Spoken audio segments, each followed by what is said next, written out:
Oggi ci spostiamo negli Emirati Arabi e parleremo di come si vive a Dubai. Wake up, today's gonna be a good day. Wake up, today's gonna be a good day. Wake up, today's gonna be a good day.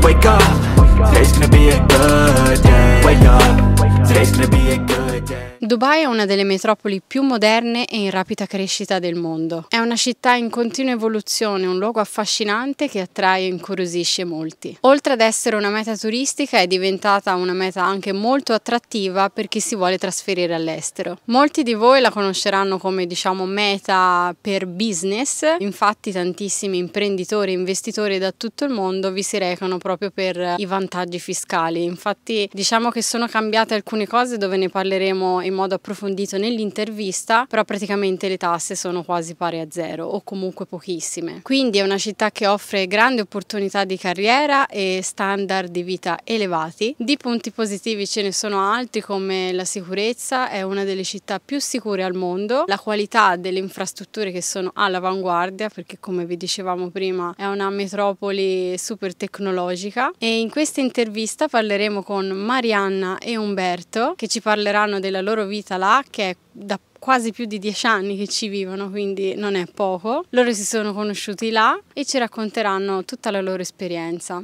e tutto quello che c'è da sapere sulla vita a Dubai. Io vi lascio all'intervista e noi ci vediamo alla prossima. Buona visione. Ciao. Ciao Marianna, ciao Umberto, come state? Bene, ciao. Ciao Riccardo, tutto a posto? Tu come stai? Bene, anch'io sto molto bene, grazie. Com'è lì a Dubai? Caldo. Molto caldo. Siete proprio a Dubai, diciamo nel centro città voi? Sì, abitiamo, sul tronco principale della Palma, per cui lo possiamo considerare parte centrale, dai. Sì, esatto, della famosa Palma, che è l'isola, come si dice, man-made, fatta dall'uomo, sì, fatta artificialmente, esatto. Quindi sì, in realtà siamo in mezzo al mare tecnicamente, però diciamo che è considerato centro. Tutti ce l'abbiamo presente la Palma, anche se uno non c'è mai stato. È abbastanza iconica. Se ne parla, dai. Sì, Se ne parla, sì. Intanto vi volevo dare il benvenuto e dirvi che è un piacere avervi ospiti qui con noi, Italian Globetrotters. Piacere nostro, grazie di averci interpellati. Siamo contenti di avervi entrambi qui con noi perché almeno si portano due punti di vista diversi e poi potete dare il vostro contributo come coppia, perché comunque tanti potrebbero anche volersi trasferire come coppia, quindi è importante questa cosa. Bene, quindi io direi di partire con le prime domande. Innanzitutto presentatevi un po' prima di andare più nello specifico per sapere insomma da dove venite e come mai siete poi arrivati a vivere lì a Dubai. Allora, in realtà siamo tutti e due qui a Dubai, io da 10 anni quest'anno festeggio 10 anni e lui da 9, però siamo arrivati separatamente e ci siamo conosciuti solo nel 2020, quindi non tanti anni fa. Quindi per chi ha sentito dire che a Dubai è impossibile trovare l'amore, non è vero, noi ce l'abbiamo fatta, magari è un po' più difficile, ma non è impossibile. Io ho 35 anni, sono arrivata qui quindi 10 anni fa, 25 anni, vivevo a Londra da 6, ho studiato all'università a Londra, ho iniziato a lavorare a Londra, poi sono partita per una vacanza così un po' last minute con delle amiche di Dubai, non sapevo nulla, mi sono aggregata a loro con zero aspettative e quando sono arrivata qui la verità è che è stato un colpo di fulmine. Mi sono innamorata di questa città, ho detto sai che c'è, dopo 6 anni di pioggia e di freddo in realtà non mi dispiacerebbe magari trasferirmi al caldo col mare, è sempre stato tipo il sogno della vita vivere in una città col mare, venendo dal lago di Como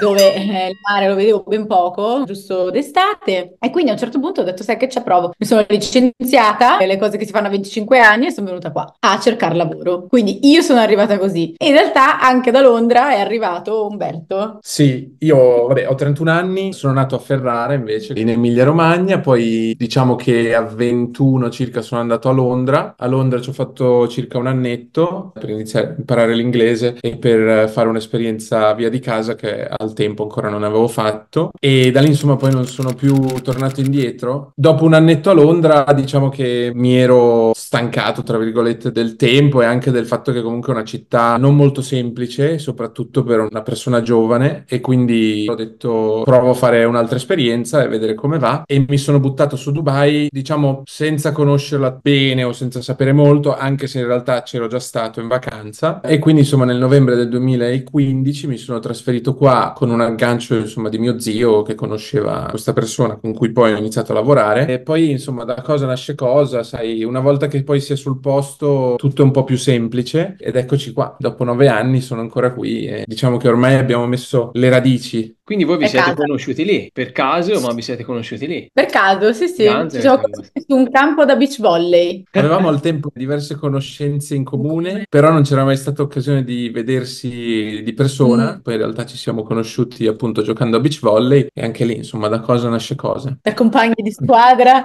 compagni di Vita.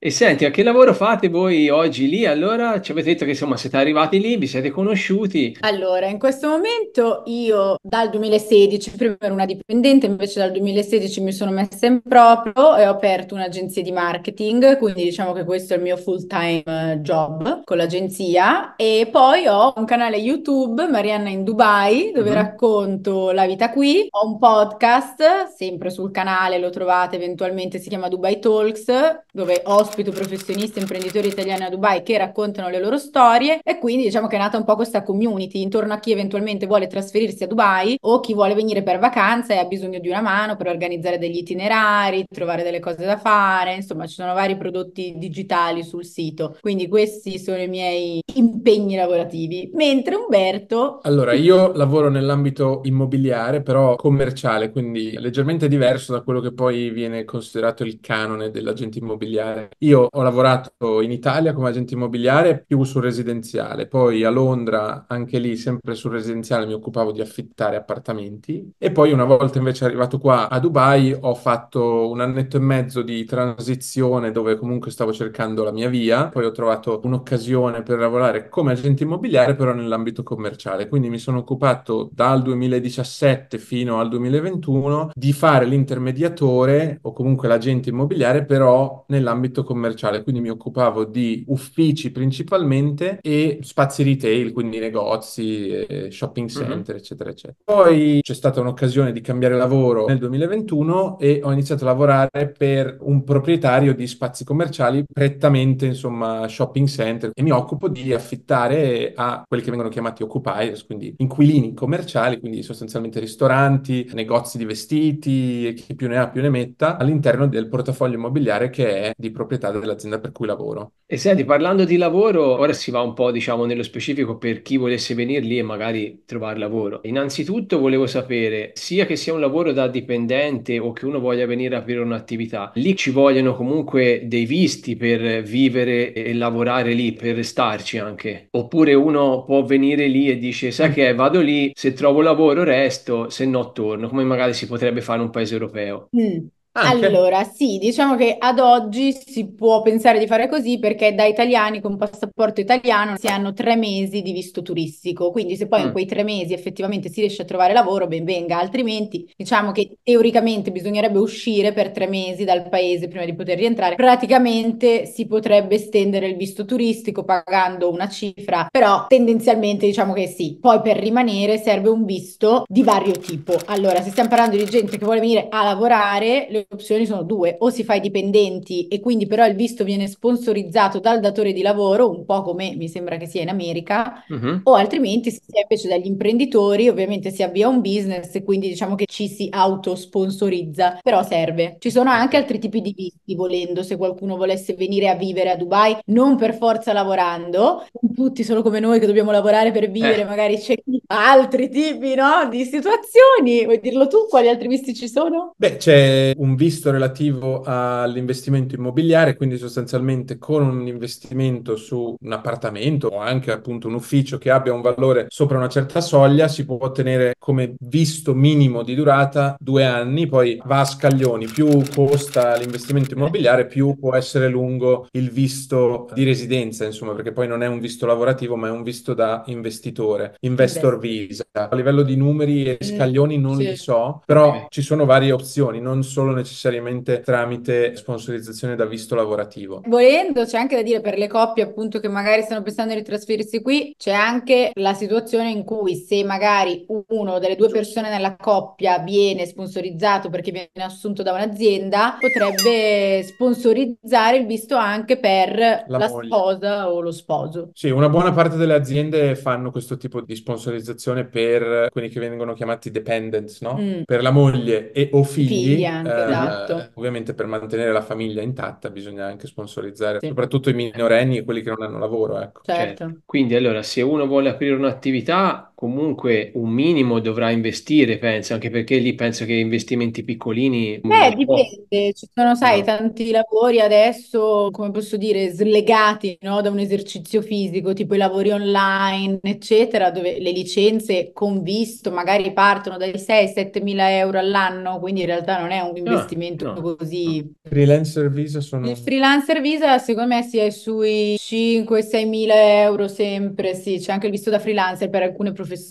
Ci sono varie giurisdizioni che il governo di Dubai, ma in tutti gli Emirati Arabi esistono, che vengono chiamate free zone, quelli che poi in realtà da noi in Italia vengono chiamati porti franchi o zone franche, dove un tempo si aveva la possibilità di mantenere il 100% degli shares dell'azienda e tramite questa azienda di cui veniva fatto il setup si poteva sponsorizzare il visto. Poi in realtà hanno introdotto varie free zone di cui stiamo parlando, anche il freelancer visa, dove non c'era l'obbligo di fare il setup completo di un'azienda, ma si poteva semplicemente sponsorizzare se stessi a proprio nome, quindi senza un'azienda vera e propria. Quindi il visto era sotto, adesso in questo caso io, Umberto Berilacqua, e risultavo che mi autosponsorizzavo e questo tipo di visti avevano un costo relativamente più limitato, però anche le attività da poter svolgere con questo visto erano un po' più limitate. Diciamo, poi ci sono metodi e modi che sono stati utilizzati negli anni e, sai, le leggi poi vengono aggiornate anche in base a come si sviluppano le cose all'interno del paese, no? Quindi negli anni poi si sono un po' più sofisticati tutti, anche le giurisdizioni di cui stiamo parlando. Però sì, ci sono vari modi. Tanti E modi. i costi più o meno, insomma, cioè se uno vuole aprire la propria società come si deve, perché effettivamente deve portare avanti un tipo di attività che già si porta magari dietro dall'Italia o da qualsiasi altro posto nel mondo, lì i costi secondo me iniziano ad alzarsi perché c'è una struttura societaria da mantenere, esatto, ecco. Se invece poi bisogna autosponsorizzarsi, magari si riesce a rimanere all'interno di costi un po' più gestibili. Quindi non c'è, diciamo, un minimo di investimento come magari ci sono in altri paesi dove devi investire per forza una bella somma grossa per poter aprire un'attività. Qui non c'è, perché se anche uno vuole sapere come si riesce a aprire un'attività freelance con 6-7 mila euro riesce ad aprirla. Sì. Non è male. Sì. Mettiamo che qualcuno si è stufato di stare in Italia, dice voglio cambiare vita, faccio la valigia e parto. Si può anche Dai fare così. 6.000-7.000 euro, te la cavi. Cavolo. Sì, poi però ci devi stare, devi viverci qua, esatto. perché poi arriviamo a quanto costa vivere qua. Bravi. Una domanda che mi viene in mente parlando di questo argomento dell'aprire un'attività, quando abbiamo fatto l'intervista sul Kuwait, la tassazione lì era zero. Ora ci direte anche voi quanto è, però lì comunque per aprire un'attività ci doveva essere il socio kuwaitiano che aveva più del, mi sembra il 51% l'aveva lui. Non so se lì è così oppure no. Era così anche qui, però era così solo per effettivamente le attività, diciamo, fisiche, tangibili, per esempio aprire un ristorante, aprire un negozio, quindi che effettivamente esisteva, no?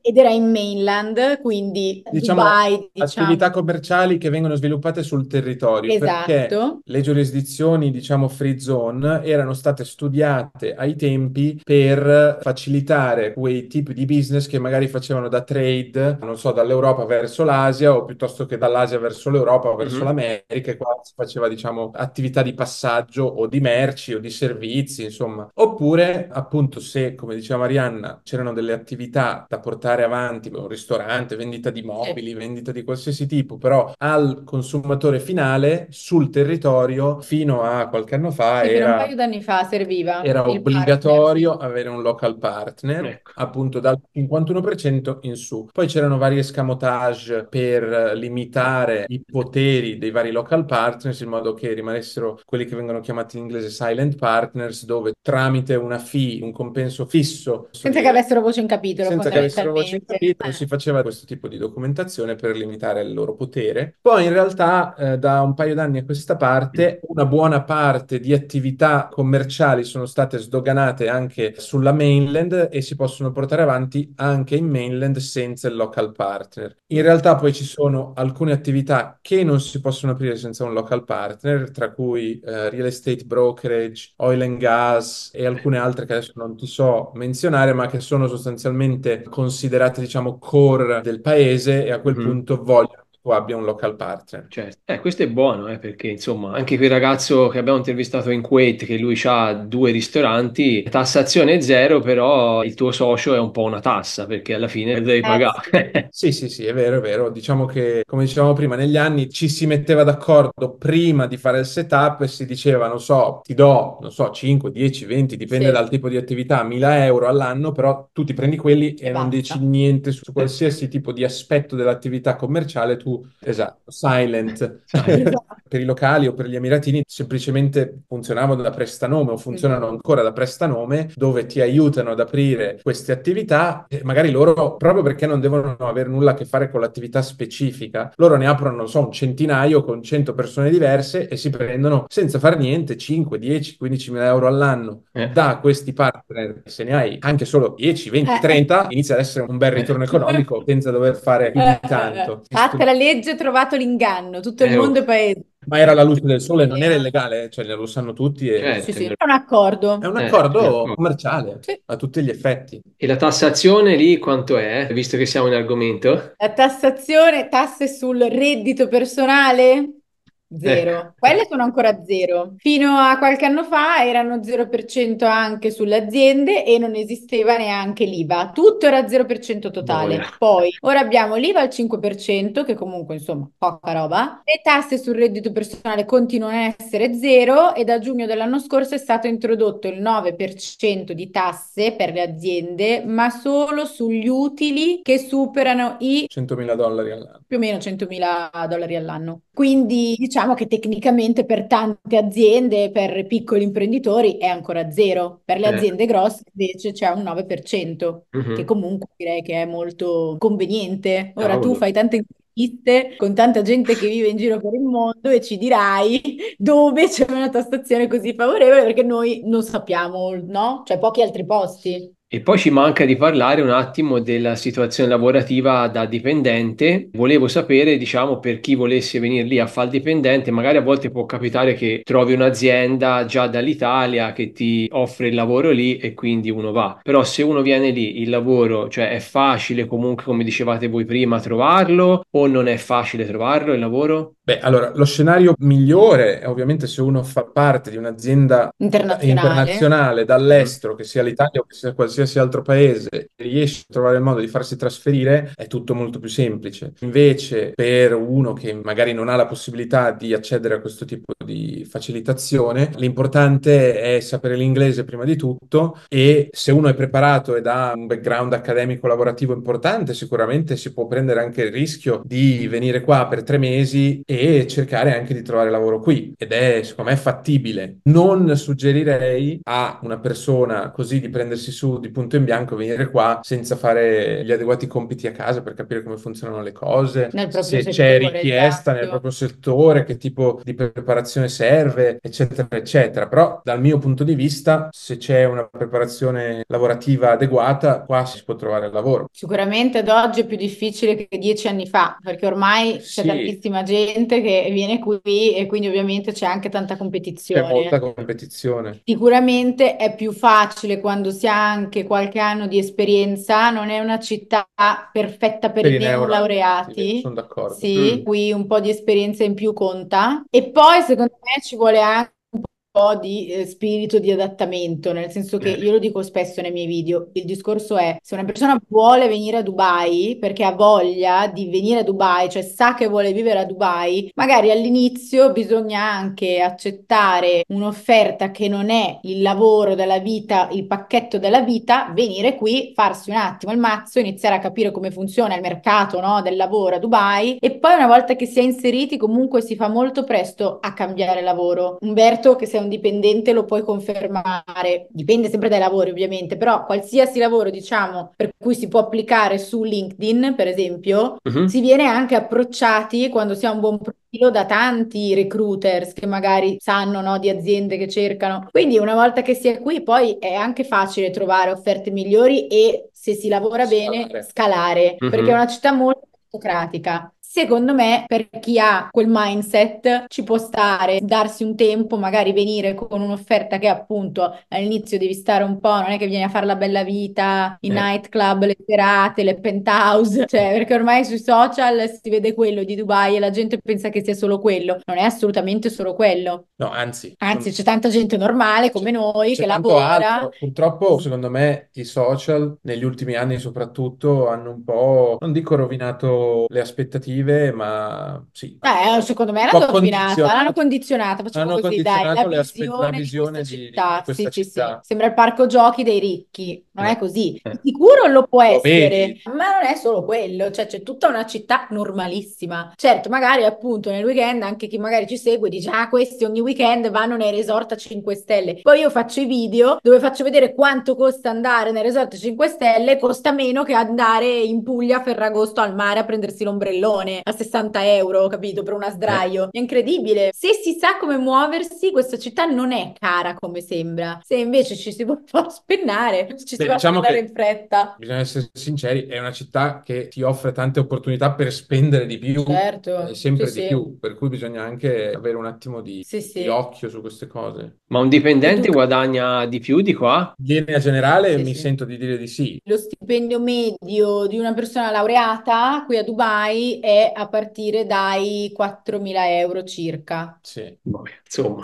tanta roba. Bisogna anche considerare che 4.000 euro a Dubai ci si vive, ma non ci si stravive, nel senso che Sì, si fa fatica a mettere via qualcosina da parte. sì. Insomma, ripeto, se uno ci sta attento, ci riesce anche con i 4.000 euro al mese. Però bisogna, insomma, stare molto attenti a quello che si fa, quante volte uscire la settimana, eccetera, eccetera. Dipende tutto dallo stile di vita, ecco, Mhm. questo sì, puoi vivere con poco, perché ci sono anche tante altre nazionalità che fanno lavori molto più umili e guadagnano molto meno. Quindi la domanda è: questa gente come fa a vivere a Dubai? C'è tutto un lato di Dubai dove le case costano meno, i ristoranti costano meno, cioè qualsiasi cosa costa meno, quindi è particolare perché veramente è una sfumatura, quindi tu puoi scegliere se stare dalla parte dove esci a cena e spendi 100 euro o dalla parte dove esci a cena e spendi 10 euro, e non è che vai a mangiare in una zona malfamata, è semplicemente una zona con dei ristorantini un po' più alla mano, un po' più Mhm. casual. Per dirti, noi a volte andiamo in un ristorante palestinese super carino in una zona abbastanza centrale, ci sono queste chicche che se vuoi le trovi, Con 15 euro te ma la manco cavi. con 12 euro spendiamo a Ciao. cena. Sì, sì, sì, Neanche sì. qua.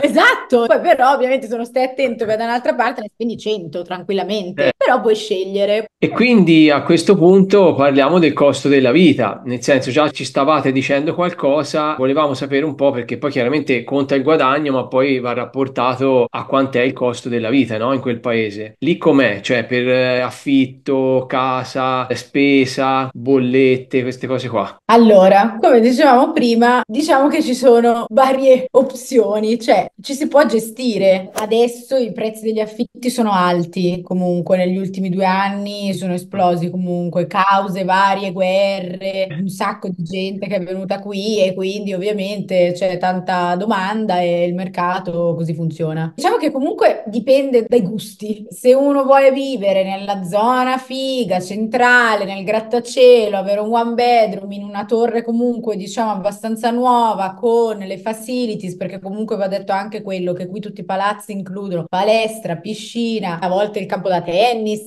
la stanza dei giochi, però magari diciamo che nelle zone più in del momento per un one bedroom, che in Italia sarebbe il bilocale, diciamo, sei sui 20.000 euro all'anno, io direi, su per giù, Come no? minimo. Come minimo. Per posti centrali Per sì, posti ormai centrali, fai sì. fatica a trovare a meno. Però ti puoi spostare e spendere la metà. Bisogna fare vari calcoli per capire come gestirsi le proprie finanze. Però sicuramente l'affitto è tra le La parte spese più più pesante. alte, sì, ad oggi. Come in ogni grande città, oserei dire. Certo, perché comunque se paragoniamo i costi degli affitti di Dubai ai costi degli affitti di altre grandi metropoli, quindi Milano, infatti anche Milano effettivamente ora è molto cara, stavo per dire Londra, New York, ma anche se guardiamo in Italia e confrontiamo i prezzi degli affitti di qua, rapporto qualità-prezzo non c'è paragone. Però comunque è una città cara, ovviamente se uno magari viene da una città più piccolina in Italia, i prezzi gli sembreranno spropositati. E poi per quanto riguarda invece le bollette, qui una delle bollette che pesa di più è internet, Troppo. perché costa almeno 100 euro al mese in media Boia. avere il wifi a casa. Poi l'acqua, diciamo, e la luce, la stessa cosa, su 100 euro al mese. In alcune torri bisogna pagare l'aria condizionata, mentre in alcune torri è inclusa nell'affitto, quindi questa è Mm. una cosa da tenere presente quando Sì. si va a scegliere dove andare a vivere. Sempre 100 euro al mese, anche quello. Tra le varie voci di spesa, secondo me almeno dai 3 ai 4, se non addirittura ai 500 euro al mese di spese per le bollette, c'è magari un costo che non è spropositato, è il costo della benzina, se uno ha la Ecco, macchina, per Eh. esempio, che molto basso. Tipo, per farci una Io risata, perché qua... il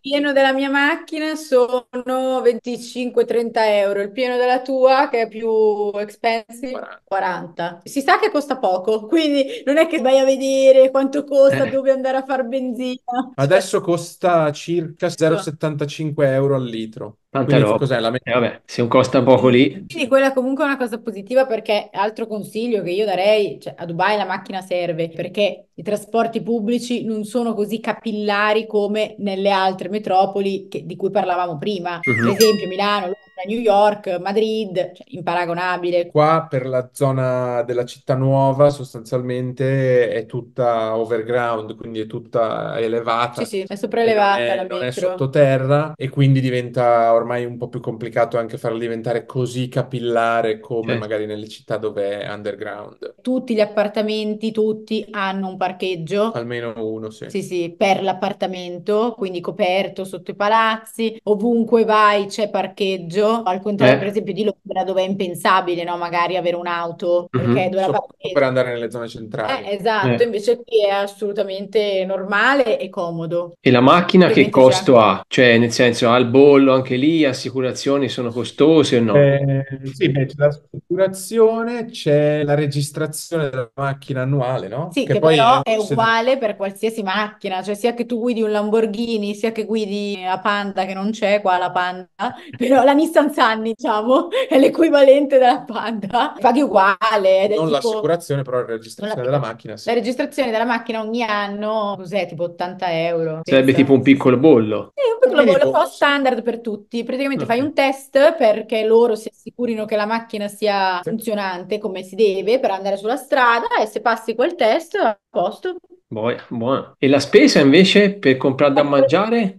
Quella per noi italiani nota dolente. Io Ecco. se c'è una cosa che mi manca dall'Italia sono i supermercati italiani, con tutte le cosine che abbiamo noi. Qui ovviamente entri nel È tutto supermercato. un po' più standardizzato, sì. C'è un mix di prodotti indiani, filippini, africani, messicani, italiani, però è tutto un mix, no? I prodotti italiani non tanti quanti in Italia e ovviamente non trovi la stessa qualità perché non è che le cose possono essere così fresche, Eh. però dai, stanno aumentando, si trova bene o male tutto. E in realtà, guarda, ho fatto forse un annetto fa, ho fatto un video così perché me lo chiedevano sul canale per ridere, svuoto la spesa. Siamo andati a fare la spesa, l'ho svuotata, ho scritto i prezzi di tutto quanto e ti dirò che un sacco di gente nei commenti mi ha detto costa quanto in Italia, cioè ormai mi hanno detto in Italia costa tanto. fare la spesa, abbiamo confrontato proprio vari prezzi e in tantissimi hanno scritto: guarda, non è in realtà così alto come sembra, mentre mi ricordo che 10 anni fa, quando io ero arrivata qui, mi sembrava che tutto costasse bene o male il doppio di Mhm. quanto costava in Italia. Invece negli anni si devono essere alzati talmente tanto i prezzi in Italia Eh che in sì. realtà non è così alto. E di nuovo anche qui hai la possibilità di fare la spesa in diversi supermercati. A seconda del supermercato i prezzi variano, quindi c'hai quello con le cose più care e c'è anche il discount, per dirti. Mhm. E per dirti, il discount ce l'abbiamo anche qui a Palgiumera, che in teoria si sa che è una zona dove vivono comunque i più benestanti, eccetera, eccetera, non noi, quelli che stanno sulle foglie della palma nelle ville, non noi che stiamo nell'umile tronco in appartamento,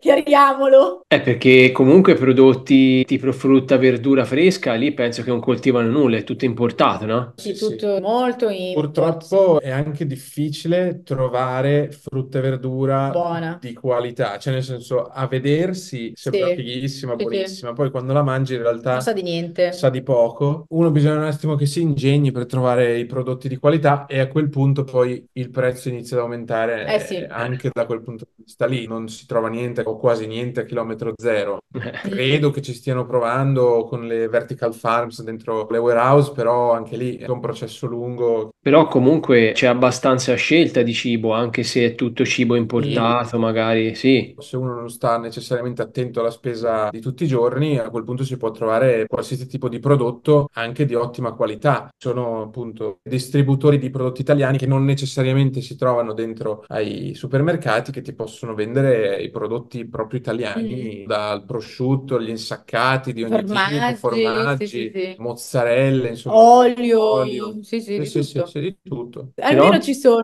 sai, se hai quella voglia di gocciole, te lo trovi. Poi magari un pacchetto di gocciole ti costa 5-6 euro, però per una volta lo fai, capito? Non tutti i giorni, magari, non te le mangi tutti i giorni a colazione, o i Nutella biscuit, i pavesini, però si trovano i prodotti più famosi, no? Mm. Italiani, ormai si trovano. E con l'acqua come fate lì? Che siamo nel Guarda deserto. qua!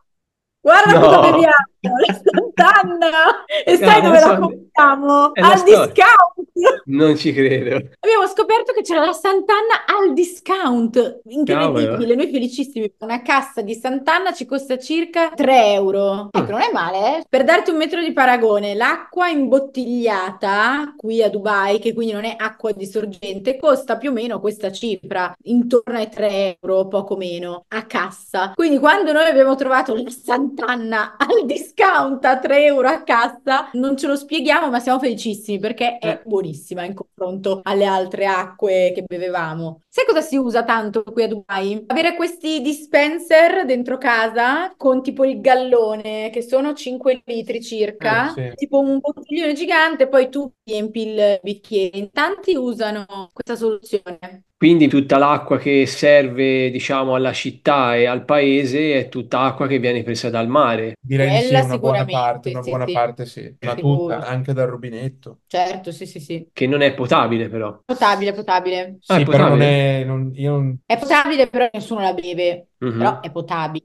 Sì, sì, sì, assolutamente. Quella delle case, certamente. Però, per esempio, non trovi neanche una fontana in giro. Le fontane non esistono. Infatti, quando torniamo in Italia, noi ci dimentichiamo ogni volta, no? Che ci sono le fontane, quando ti stai morendo di sete d'estate, poi diciamo c'è la fontana, vado a bere alla fontana. Comunque facendo un rapporto tra il costo della vita, il lavoro e tutto, come qualità di vita si vive bene lì. Noi non ci possiamo lamentare al momento. Rispetto a quello che guadagniamo, riusciamo a far fronte a tutte le spese che abbiamo e riusciamo a risparmiare qualcosa. E siamo riusciti a comprare casa, riusciamo a toglierci anche degli sfizi, non ci facciamo mancare le varie vacanze. Dal nostro punto di vista, mi sento di dire che siamo abbastanza soddisfatti della vita che facciamo. In realtà, però, non è sempre stato così. No, Cioè, nel senso, esatto. almeno io all'inizio, quando sono arrivato qua, 10 anni fa, non prendevo i soldi che prendo ora, giustamente. Bisogna anche, come diceva Marianna prima, saper capire in che situazione ci si trova, rimboccarsi le maniche quando è il momento e fare dei sacrifici quando è il momento di farli. Dubai ti premia nel momento in cui hai la pazienza anche di aspettare la situazione giusta, al momento giusto. Purtroppo, come dicevamo prima, è stato un po' rovinato, diciamo, l'aspetto di Dubai negli ultimi anni, dove sembra sembra che uno viene qua, diventa miliardario, Esatto. gira con la Lamborghini, vive nell'attico al 50° piano con la vista mare e tutti vivono così. In realtà ci sono persone normali, però secondo me questa è una città che ti dà l'opportunità di toglierti grandi soddisfazioni. Offre sicuramente delle opportunità che in Italia non ci sono. Se andiamo a fare una media delle persone, no, di magari 25, 30, 35 anni qui a Dubai, sicuramente tutte quante hanno molti più risparmi da parte, hanno fatto investimenti o comunque si permettono una vita che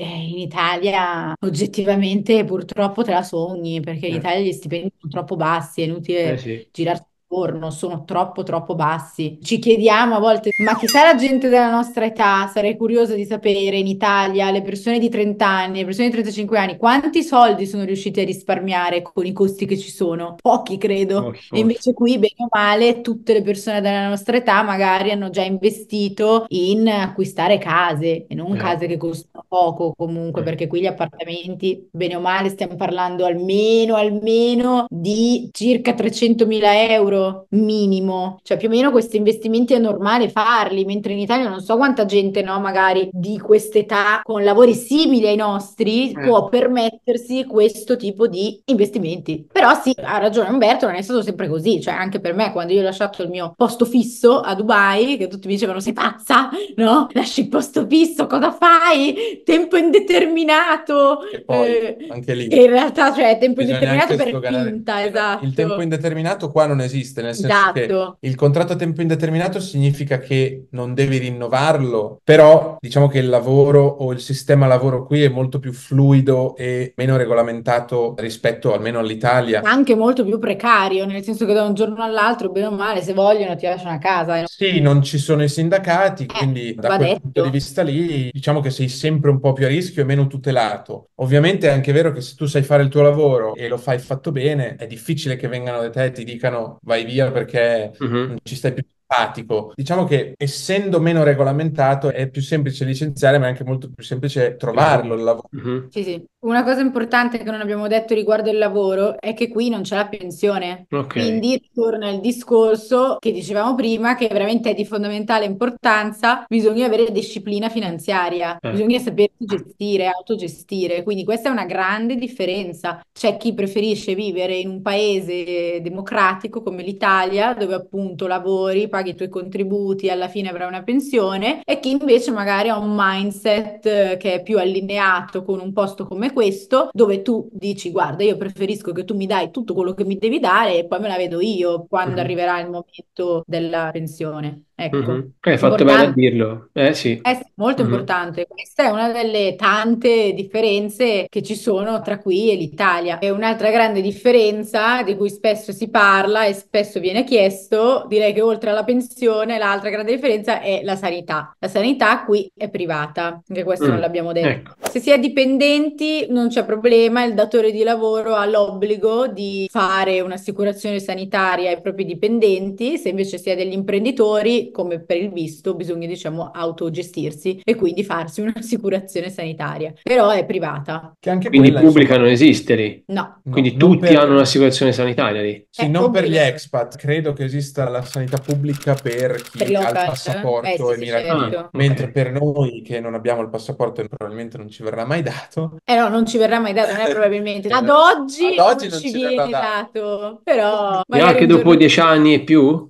No. assolutamente no. È Furbi, solo per i local. Questa è una grande differenza comunque da Eh. tanti altri paesi nel mondo. Diciamo ci sono veramente pochissimi esempi di chi sia riuscito a prendere il passaporto anche da non emiratino, Mm. però qui si parla di Eccezioni, eccezioni, di sì, sì. investimenti molto molto ampi, Sì. di aperture magari di società che possano insomma contribuire al sistema economico della nazione. Quindi qualche esempio che qualcuno è diventato emiratino esiste, ma si contano sulle dita di due mani. Sì, esatto. Neanche se uno ha un figlio che nasce lì? No, no, i figli nascono qui, avranno A passaporto meno che, italiano, i a nostri meno figli. che probabilmente la donna si deve sposare a un Dare un emiratino. uomo, sì, esatto. Allora i Allora i figli a figli quel sono punto sì, emiratini. Senti tu. Giustamente pensano al loro torna tornaconto. Vuoi dargli torto? Non voglio No. entrare in discorsi politici, però forse non è così male questo No, modus no, è vero. operandi. Loro si tutelano tra di loro, mettono le tasse a noi expat. Vuoi star qua? Fai quello che devi fare, paga quello che devi pagare.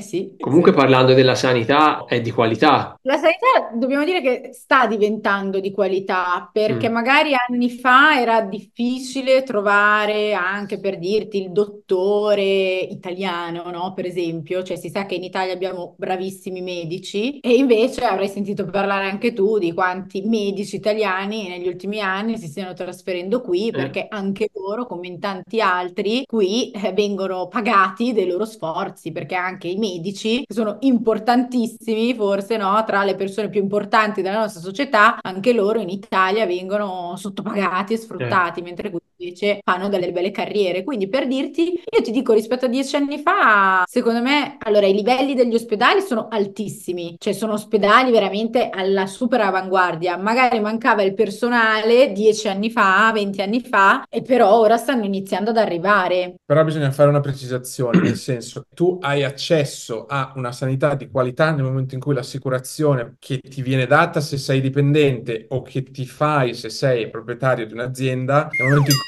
hai una copertura assicurativa adeguata per accedere ai servizi di qualità, perché ci sono esempi tuttora esistenti dove il datore di lavoro ti dà l'assicurazione perché è obbligato, ma non ti dà la copertura che magari aziende più grosse ti Mm-mm. possono dare, dipende per chi lavori, quanto il tuo datore di lavoro è sensibile a darti una copertura assicurativa adeguata. Nel momento in cui uno cerca lavoro, deve anche snocciolare questo tipo di questioni, cioè, me la dai, ok, ma che cosa Quale? Ne copre? Sì, mette un esatto. po' peso. Non è tutto oro quel che luccica, è meglio Ma stare sì. bene, ecco. Meglio non averne bisogno. Esatto, meglio stare attenti in generale. Comunque, se uno ha un'assicurazione, diciamo, che copre un po' tutto, te poi non devi pagare ulteriormente, nel senso è coperto tutto e è tutto gratuito dopo. Ci sono le assicurazioni migliori che coprono qualsiasi cosa, anche la prima visita. Per esempio, la nostra, che abbiamo noi, è una buona assicurazione, però la prima consultazione con il medico viene fatta pagare fino ad un massimo di 25 euro. Quindi se è di meno, paghi di meno, se è sopra i 25 euro, il resto lo paga l'assicurazione. Tutto quello che segue, so, ulteriori controlli o mi sono fatto male alla gamba l'anno scorso, ho dovuto fare l'MRI, a quel punto l'MRI non l'ho dovuto pagare perché il dottore con cui La che aveva risonanza. la risonanza, esatto, la risonanza magnetica ha detto per il problema che c'è la deve fare, a quel punto l'assicurazione copre, però per altri magari non è coperta. E non c'è il medico di famiglia lì, come qui. No, No, uno se lo può scegliere, non c'è una lista, ecco, Ok, no. una come in Italia. lista che poi ti dà il numero di telefono, lo chiami, no? Comunque lì siamo tranquilli, se uno vive lì non è che deve pensare di andare a fare qualche visita, qualche operazione speciale magari all'estero, lì la sanità è al top comunque. Fortunatamente non abbiamo avuto bisogno di Esatto. particolari interventi critici e Sì, speriamo che, insomma, esatto. incrociamo le dita e tocchiamo legno, però mi sento di dire che per tante cose qua si trovano professionisti occidentali e non che coprono qualsiasi tipo di problema. E quanto incide all'incirca l'assicurazione sanitaria per avere un'idea per chi magari se lo chiede? Ah, beh, come dicevamo, se sei un dipendente la paga il datore di lavoro e se Ok. invece sei un imprenditore devi farla tu, ma una buona a partire dai 2000 euro all'anno circa. Forse un po' di più. Ok.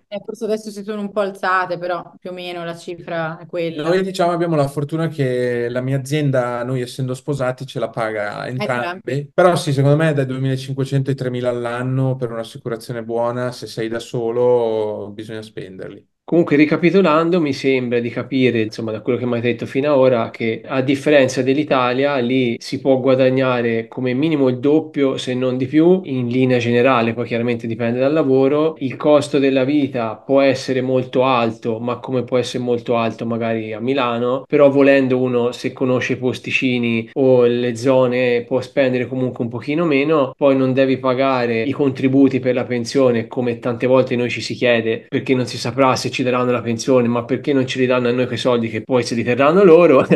Quindi alla fine io penso che lì, come dicevate voi, uno si può mettere qualcosa da parte e alla fine ti rimane più soldi, perché non mi sembra ci sia tutta questa grossa differenza, eh. No, no, neanche secondo me. Le alternative migliori sono veramente poche, anche a direi a livello globale. Secondo me qua è il giusto balance tra i costi della vita, il guadagno e lo stile di vita che uno può fare con quello che guadagna. Già che Pronti? avete parlato della sanità, vi volevo chiedere a questo punto della sicurezza, che è un altro argomento che per chi si trasferisce è importante, no? Lì com'è? Direi che Per me è il più importante. esatto, direi che per noi è il più importante ed è veramente forse il pro più grande di vivere in questa città, anzi in questa civiltà, te lo giuro. Sì. Sicurissima. Sono Guarda. pochi posti al mondo in cui si sta così bene. Veramente puoi camminare da solo a qualsiasi ora del giorno e della notte, sia che tu sia uomo sia che tu sia donna, e non esistono per dirti furti in appartamento, non esiste che ti scippano in mezzo alla strada. I casi rari ci sono, Sempre- però vengono beccati e puniti severamente. Ecco, Sì, sono sì. Bisogna anche severi. fare Severissimi. una considerazione che la maggior parte della gente che vive qua, come dicevamo prima, non è cittadina di questo posto. Quindi nel momento in cui c'è qualcosa che succede di sbagliato, Ti cacciano. alla fine, che sia tanto che sia poco, hai sempre qualcosa da perdere. Quindi a quel punto, secondo me, è anche normale che chi viene qua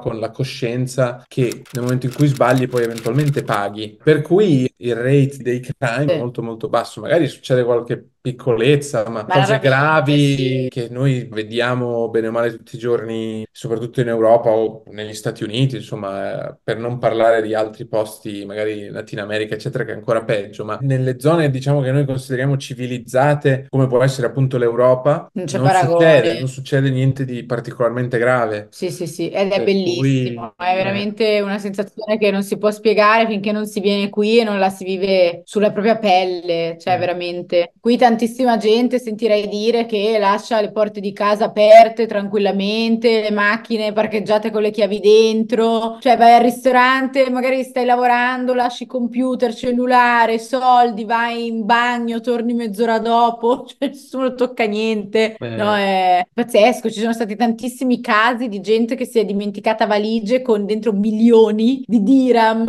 o comunque centinaia di migliaia di euro nei taxi e le ritrova, cioè gli vengono riportate indietro. Io una volta ho dimenticato il cellulare, l'ho perso un iPhone che a Londra ti picchiano per rubarti un iPhone, qua glielo lasci sul taxi, il taxi che ti chiama, Madame, ti sei dimenticata il telefono, te lo riporto. Sai che una volta, questo fa ridere, eravamo su questo lungomare, c'era un mio amico, era venuto qui in vacanza a trovarmi e gli era caduto il pacchetto di sigarette per terra su sto lungomare dove c'era un casino di gente, un pacchetto nuovo appena comprato, se ne è accorto tipo mezz'ora dopo, avevamo finito di cenare, andare, stavamo per andare via, ha perso il pacchetto, io gli ho detto ma dove l'hai perso? E mi ha detto, mi sta lì sul lungomare, ho detto vai a cercarlo, lo trovi. Mi fa, ma ti pare un pacchetto di sigarette? Quello che puliva, perché ovviamente qui in ogni angolo ci sono i lavoratori che puliscono qualsiasi cosa, le aveva trovate, aveva visto che era pieno, le aveva conservate. Quando lui è andato a dire, ma non è che perché si è trovato un pacchetto di sigarette, quello gliel'ha ridato il pacchetto di sigarette. Ti rendi conto? Guarda un portafoglio, sì, sì. È strano perché poi in realtà quando ti eh, abitui e quando torni in Europa facciamo fatica, no? Però quando ti abitui,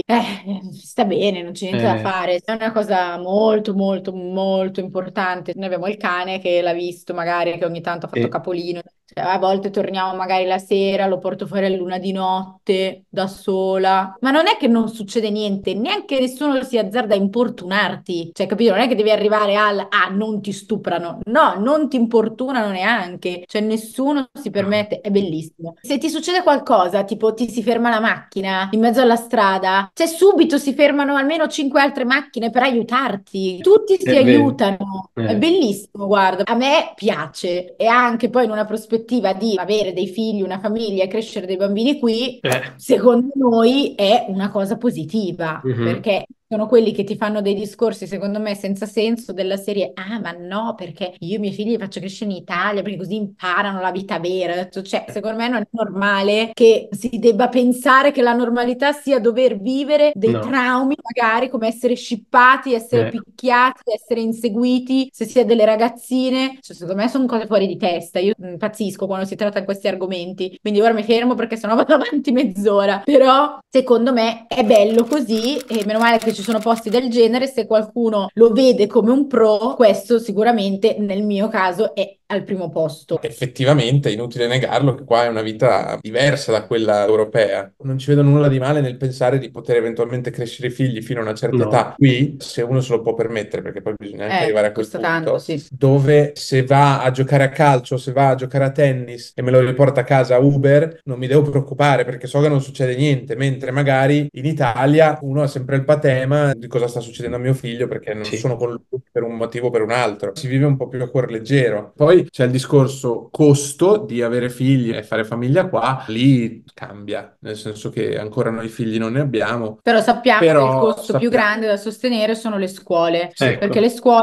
costano dalla scuola elementare, sono tutte private, ci sono anche qui vari prezzi, però diciamo che tendenzialmente tieniti forte, 15.000 euro all'anno, 20 anche partono. sì, Poi, forse magari si può alle anche stare un po' elementari. bassi. Sì, dalle elementari, sì.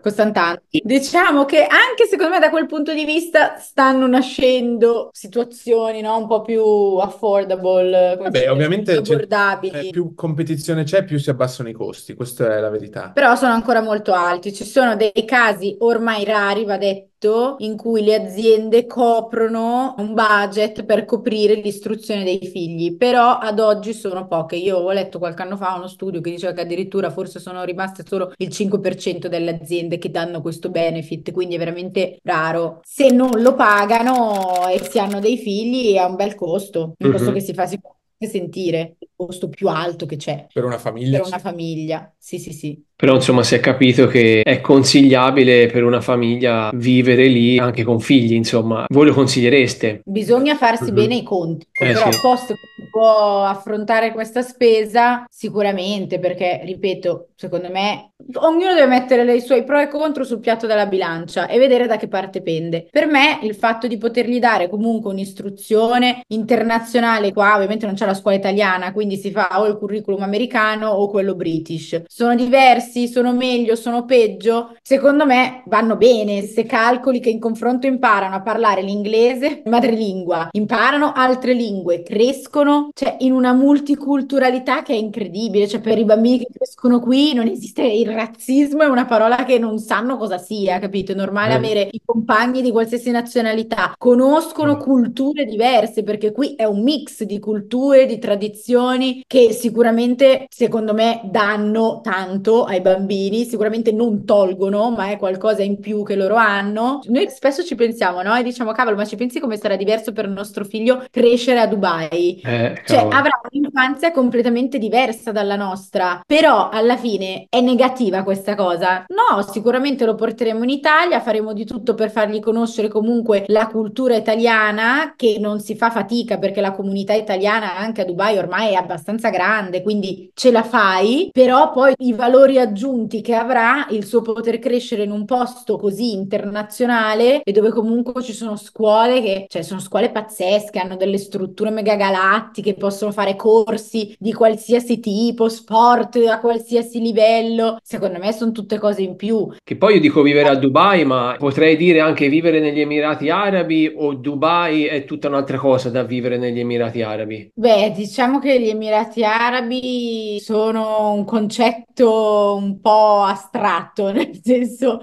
sì, cioè sono gli Emirati Arabi, però poi in realtà gli Emirati, che poi effettivamente sono delle città, no? Offrono stili di vita differenti. Dubai è Ecco. sicuramente quella che offre più di tutti. Abu Dhabi, che è la capitale, per chi non lo sapesse, è simile, ma è anche un po' diversa, è un po' più tranquilla, un po' meno turistica, offre un po' meno, una vita un po' più normale, non so come dire. Loro hanno puntato meno, no, sul turismo e sugli expat. E poi tolte queste, in resto degli Emirati ancora è un po' indietro, c'è poco. Per quanto mi riguarda anche Sharjah ha un suo perché economico e socioculturale, poi magari le altre città sono un po' più limitate per vari motivi, insomma. Si parla sempre di Dubai perché comunque poi Dubai è quella che attira di più. Oggi offre uno stile di vita molto simile, in realtà allo stile di vita che si può avere, no? È strano pensare, uno dice cavolo, siamo nel Medio Oriente, siamo in un paese musulmano e invece lo stile di vita che offre questa città è similissimo nonostante le sue differenze magari appunto culturali. Vedi una moschea ogni 3x2, però poi per il resto lo stile di vita è molto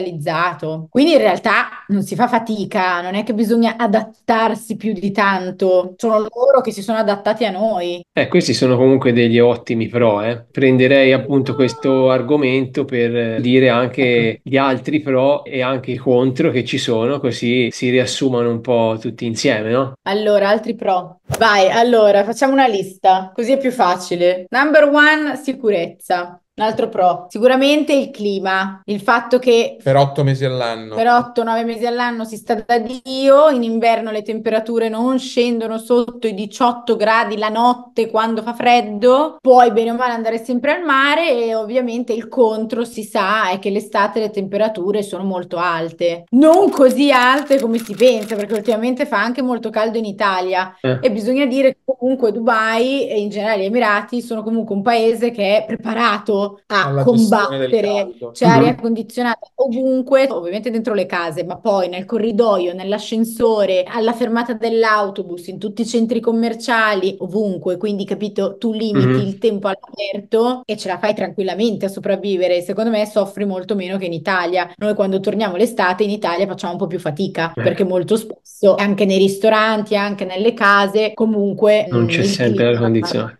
no, o se c'è non funziona Eh. bene come dovrebbe. Quindi qui di sicuro lo soffri meno. Poi ci sono quelli a cui fa schifo il caldo, gli piace andare in montagna, gli piace sciare, gli piace l'inverno. Allora è ovvio che non è la città giusta. Per chi invece è un amante del caldo e del mare, sicuramente questo è un pro. Il fatto che Mhm. ci sia il mare, che per essere il mare di una metropoli ci sono zone in cui è più bello, zone in cui è un po' meno bello, ma per essere il mare di una città è un bel mare. Diciamo che poi quello secondo me è un grande altro pro dove tu puoi conciliare la vita lavorativa di una metropolitana e magari durante il weekend o nel tempo libero puoi sfruttare come se fosse una zona marittima. Poi ovviamente, come diceva Marianna, se a uno piace la montagna, piace andare a fare le scampagnate, probabilmente questo non è il posto per te. Poi altri pro. Beh, sicuramente poi è una città che comunque offre tantissime cose da fare di qualsiasi tipo, da, non lo so, andare a giocare a paintball, andare a fare go-kart, sciare volendo perché c'è la pista, si sa, nel centro commerciale, ci sono dei mega acquari, mega attrazioni di qualsiasi tipo, ci sono tante cose da fare se si ha voglia di farle e ovviamente di spendere, perché comunque Eh. per fare tutte queste cose si spende, c'è possibilità di fare carriera, quindi quello è sicuramente anche un altro pro. C'è possibilità di risparmiare, come ci siamo detti, e quindi magari stare qui anche per un periodo di tempo limitato, cercare di trarre più, no, guadagni possibili e poi spostarsi da un'altra parte. Mhm. E sicuramente ci sono anche dei contro, l'estate si crepa di caldo e quindi quei mesi bisogna saperlo che non Ci si sono prepara. belli quanto l'inverno, non è così piacevole sicuramente stare qui. Chi può se ne va, chi è un dipendente e ha le ferie contate si deve organizzare come può. Poi un altro contro, appunto, ma sono le cose di cui abbiamo già Secondo me, come parlato. altro contro, per chi, allora, diciamo, noi siamo stati, direi, fortunati a trovarci e tutto, però noi abbiamo avuto feedback di gente che magari fa fatica a trovare, tra virgolette, l'anima gemella, almeno per i maschi, Sì, sì. perché cioè, la popolazione è splittata 70-30 probabilmente, quindi ci sono molti più maschi che femmine. Diciamo che non per generalizzare, però le donne che si trovano magari sulle app convenzionali, eccetera, eccetera, non sono sempre motivate dal trovare l'amore, ma motivate da altro. Manco gli uomini, sulle app, cioè non è che su Tinder la gente, e ovviamente essendo che magari tanta gente è anche qui così per fare un'esperienza, una cosa Sì, temporanea, è una non ha città di magari... passaggio, diciamo sempre meno, però negli anni è sempre stata vista come una città dove magari uno non pensa di stare per tutta la vita. E quindi di conseguenza magari non viene neanche con quell'idea di fermarsi e stabilizzarsi. Quindi qualcuno ci ha detto che da quel punto di vista magari è un po' difficile. Bisogna sicuramente mettersi un po' di impegno anche per fare amicizie, perché comunque secondo me a quell'età, se ti trasferisci in qualsiasi parte del mondo, è difficile. Un conto è quando sei studente, quando sei più giovane, che vai a farti la strada in discoteca e conosci 20 persone, amici di una vita dalla settimana dopo. A quest'età è ovvio che bisogna un attimo mettersi nelle situazioni, no? Di Sì. trovare le connessioni e creare delle amicizie. Anche se, ripeto, secondo me da italiani non è difficile, perché noi italiani alla fine poi ci troviamo tra di noi, condividiamo, no, la nostra cultura italiana, il nostro background italiano e bene Diciamo o che poi però si male tende a frequentare italiani. italiani. E non c'è niente di male perché No. siamo la cultura più bella del mondo. Cioè, noi negli anni abbiamo conosciuto di tutto e di più, persone anche non italiane, però è indubbio che tendiamo a frequentare le persone a cui siamo più culturalmente È vero. vicini. Comunque è una città che va veloce, questo bisogna dirlo, si lavora tanto, il tempo passa in frettissima e quindi sì, bisogna un attimo cercare, se si è da soli, Stare al di passo. stare al passo, se no si finisce magari a casa annoiati e con poco da Potrebbe fare. essere anche, cioè, nel senso, nel momento in cui uno viene qua da solo e magari si rimane da soli per una serie di motivi, può anche dare quel senso di Sì, solitudine. sì, c'è gente Mhm. che dopo un po' Se si è si- stufata e se n'è andata, perché comunque non è una città semplice, eh. Ok, sì, ci sono quelli che fanno solo la bella vita, o beati loro, se sono pieni di soldi e lavorano 2 ore al giorno, beati loro. La nostra esperienza è, per la gente che frequentiamo noi, è che lavoriamo tutti tanto, non è una città dove si lavora poco, si fa la pausa pranzo, si va a casa 3 ore, 4, non esiste, cioè si lavora Mm. dalla mattina alla sera, gli imprenditori lavorano dalla mattina alla sera, alla notte, al weekend.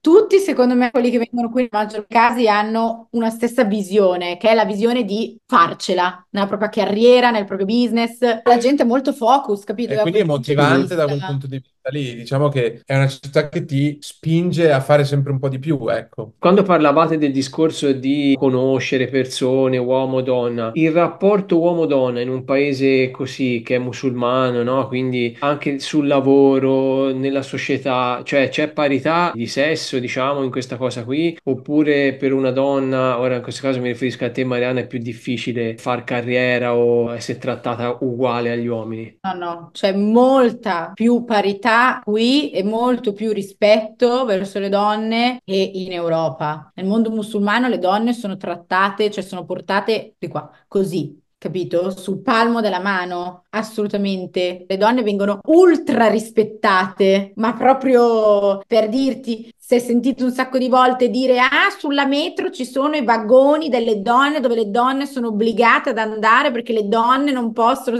No, la gente non In capisce, realtà sono gli improvvisa. uomini che sono obbligati a non andare, Esatto, gli uomini sono obbligati a non andare ma le nei donne possono vagoni, le stare nella donne possono zona. stare dove vogliono e in più hanno il comfort di magari vai a fare certe file a sportelli governativi per pagare la bolletta, il rinnovo della macchina, eccetera. C'è la fila solo per le donne. Se c'è una donna che ha bisogno di aiuto in mezzo alla strada, tutti che accorrono ad aiutarti. Cioè, le donne nel mondo musulmano sono sante, le donne, le mamme, importantissime. E sul mondo del lavoro non mi sono mai sentita che qualcuno poteva pensare che valevo meno di un uomo perché ero donna. Qui conta le tue skills, come si dice? Tue Le capacità. tue capacità, il tuo Mm? background, la tua istruzione, eventualmente, la tua esperienza, conta questo. Non succede mai che vedi un uomo che ti guarda come dire, ah, vabbè, ma sei donna, non diventerai mai o non puoi pensare di. Assolutamente no. Potresti parlare con quante donne vuoi e ti direbbero tutte la stessa cosa. Da questo punto di vista non è il mio feedback personale, ma è davvero così. I contro quali sono? Allora, guarda, come ti dicevamo, io ti direi che i contro sono un riassunto di quello di cui abbiamo parlato prima, che poi non sono necessariamente contro, dipende dai punti di vista. Quindi sapersi comunque adattare al fatto che si vive in un paese musulmano dove bisogna comunque rispettare le regole del paese, che Poi sono sicuramente di buona sono, civiltà. esatto, sono un po' più dure che in Italia, ma sono per le persone che vivono in maniera civile totalmente normali da rispettare. Per esempio, non si guida ubriachi, tolleranza zero, se si è ubriachi non si va in giro a far casino, bevi a casa tua, ma non disturbare gli altri, non si fanno risse, appunto, la violenza verbale, fisica assolutamente non è tollerata in alcun caso. Sia comunque in un paese musulmano che però tollera le altre religioni, tollerano anche tanti altri usi e costumi nostri, quindi alla fine, posto che uno sa scendere a questo compromesso, i contro veramente rimangono i soliti e un po' scontati. Io ti dico, il caldo d'estate, il fatto che ovviamente la natura che c'è qui è una natura che include il mare e il deserto, ovviamente non ci sono le foreste o tante montagne verdi, no, in fiore. Dubai ci piace tantissimo, forse facciamo anche fatica a vedere i contro proprio perché qui stiamo così bene. Dai, un po' di natura manca, ecco. Beh, sì, quello sicuramente, cioè, C'è una bella scampagnata in montagna, all'aria fresca manca. sì, Poi sì. un altro contro, bisogna dirlo, l'aria non è pulita.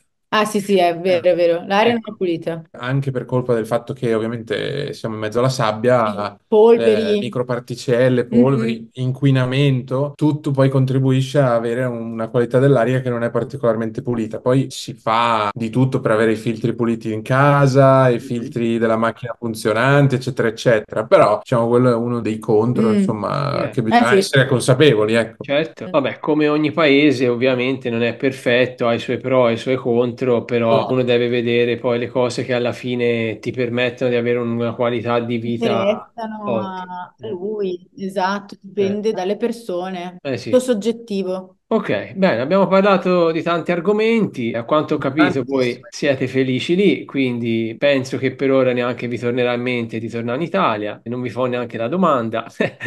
La risposta è no. Non a breve, insomma, direi, salvo cambiamenti di vita che non stiamo Esatto. considerando. Diciamo che noi ci vediamo qui a lungo termine, poi mai dire mai, può succedere di tutto nella vita, però il nostro programma è rimanere qui.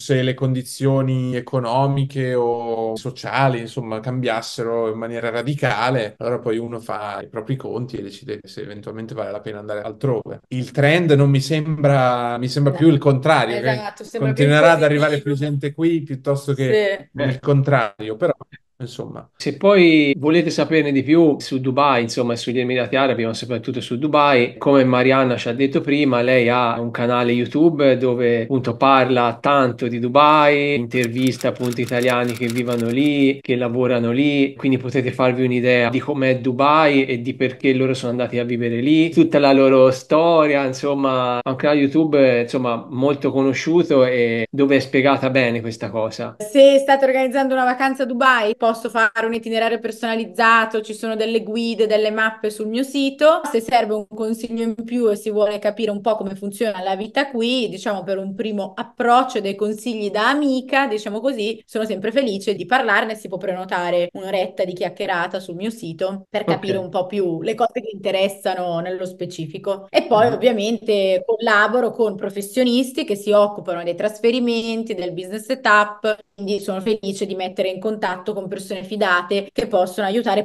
professionalmente in queste cose. Quindi vi suggeriamo appunto di seguire Marianna sul suo canale YouTube che si chiama Marianna in Dubai. In Dubai, In Dubai, esatto. ecco. Poi c'ha Instagram, giusto? C'è anche qualche altro social. No, no, Instagram e YouTube bastano, Ah, mi trovate Instagram, lì. Riccardo, appunto. grazie della chiacchierata, è stato un onore raccontarti un po' come funziona davvero la vita a Dubai e Eh sì, speriamo di aver dato qualche informazione utile, sì, vera, abbiamo no? parlato di tanto, dai. Hai sfiorato un sacco di cose, speriamo che Eh, ci sia qualcosa di valore che abbiamo Esatto, trasmesso. speriamo di sì. sì, sì, secondo noi è una bella intervista questa, avrà tanto valore, sì, perché si è parlato veramente di Grazie. tanto. Grazie di tutto. È stato un piacere, veramente Grazie. grazie. A me fa sempre piacere parlare bene di Dubai. È stato bello poterlo fare anche sul vostro canale. Sì, sì. Noi vi mandiamo un bel salutone dall'Italia e chissà che poi non ci si veda magari a Dubai, speriamo, eh? Vi aspettiamo qua. Esatto. A braccia aperte. Sai dove trovarci? So dove trovarvi. Ciao e un Ciao salutone. Riccardo, Ciao, ciao a ciao. tutti. Wake up, today's gonna be a good day. Wake up, today's gonna be a good day. Wake up, today's gonna be a good